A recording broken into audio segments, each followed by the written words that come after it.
mu mel ni dafa am ku nga xam ni autorité am yépp li ko ko may mooy noppi.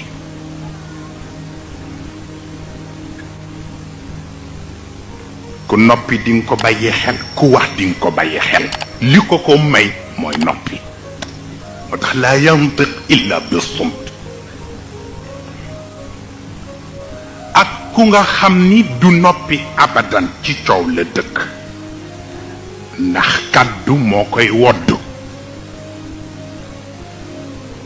bu soxlawul waxit dana soow.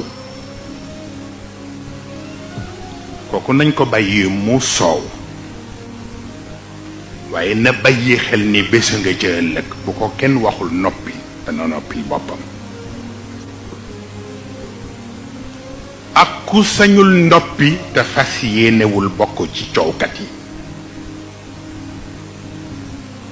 kooku dëgg ko fii bàyyi. mais dëgg it daf di ñaari côté. moo di bu la ko yàlla xamloo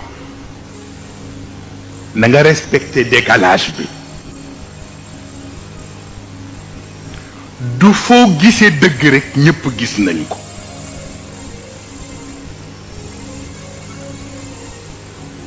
kon nag fokk yow it nga muñ ña lay saaga ndax gisaguñu dëgg gi nga gis fokk nga muñ ko.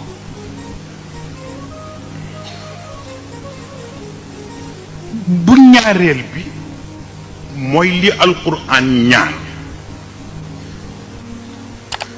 ida quri alquranu fastamiu lahu. yàlla waxu la nga déglu kiy jàng alquran waxu la nga déglu ko alquran la la ni nga déglu ko. waaye dëgg it bul déglu ki koy wax parce que boo dégloo ki koy wax dëgg gi du la jariñ ndax da ngay fanaanal tontu te kiy fanaanal tontu du déglu dëgg.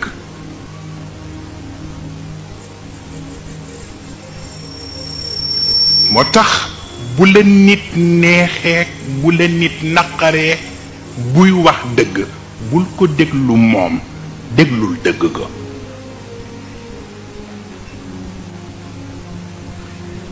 rawatina nag